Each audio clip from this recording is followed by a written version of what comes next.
Good morning and welcome to the Ascension Journey. I know it's been a really long time since I posted my last video, but I've just been super busy with parenting and working and being pregnant, and I've just been so bloody exhausted. And Lani's been sick and she's all better now, thank goodness. And I'm starting to feel better in myself so that I can start making these types of videos again.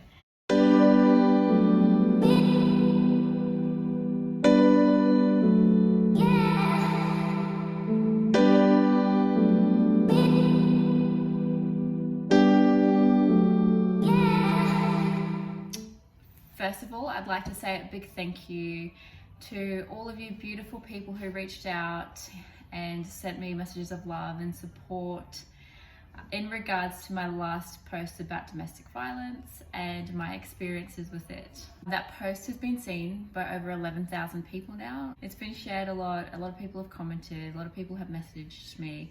I've received a lot of messages from women in the same situation, reaching out and asking for ways that they can break the cycle and remove themselves from the situation. Although it was really uncomfortable for me to share, I'm very glad I did, because it has raised awareness and it has reached so many people, and it hopefully will go on to help some women leave the situations that they're in. It's really hard when you're in the situation, especially if you're still in love with the person, because you have this feeling that they're going to change. You blame yourself instead of blaming the other person. You apologize constantly about things that they're doing to you because you think that you've done something wrong. The fault never lies on the victim, it's always on the perpetrator. Looking from the outside in, you want to do as much as you can to help that person, and a lot of people think just by telling them that, you know, they're a bad person, they're this and they're that, that it's going to like make something tick over in the victim's head that tells them to leave them, but it just doesn't work like that, unfortunately.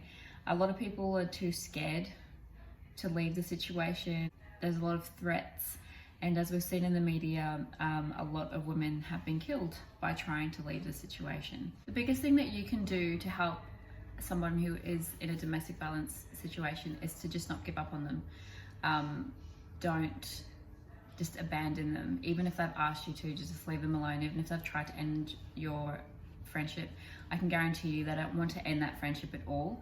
It's mostly going to be influenced by the spouse, or otherwise they just feel embarrassed and they don't want you to find out the extent of what is actually going on in that relationship. Always be there if they need you. Always check up on them. Always see how they're going. And I know, like, it's easier said than done. It really is. But women, you have to realize, when a man abuses you, when he degrades you, that is not love. That's coming from a place of hate. That person doesn't respect you. They don't love you. It's coming from a place of hate, not love. And that's what you need to understand. We need to bring up our children in homes, displaying what relationships are meant to look like, as opposed to arguing in front of them, abusing each other verbally and or whatever other way. We need to demonstrate to our sons how women should be treated, or how anyone should be treated. Everyone should be treated with love and respect. It's not gender specific at all. We really need to educate our children on domestic violence from a young age, so that they are aware of what is right and what is wrong in a relationship. I think it's important to have conversations with your children regularly about self-worth and self-love. We need to teach our boys it isn't acceptable to treat women in a certain way. We also need to teach young men that it's okay to be emotional and to show your emotions. A lot of boys are taught to suppress their emotions, and unfortunately they act out when they're older. So I think if we can build a healthy relationship with our children and set strong foundations with them, we'll see a massive decline in domestic violence. I know a lot of men who abused were either abused as children, or they've witnessed forms of abuse. They feel like it's normal. It's a normal relationship. They see their fathers hitting their mothers, and so that's the same thing that they do when move on to their own relationships. Just be decent human beings. Nothing gives you the right to assert authority over another person. Each person is their own person, and you literally have no right to control another person. Thank you for your continual love and support, and I hope that by me talking about this type of stuff, it raises awareness about the situation. It encourages more women to leave their domestic violence situation. It encourages men to change their perception on how they should be treating a woman, and vice versa. I mean, I know that the same thing happens to men as well in relationships, but statistically, a lot more women are being killed on a weekly basis because of domestic violence.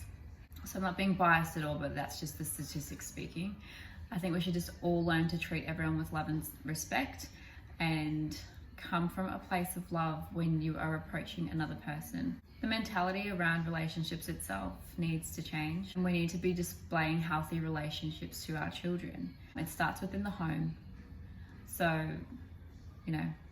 let's try and be good role models for our children and for the younger generations. If you are in crisis, please feel free to reach out to me, and I will help you wherever I can.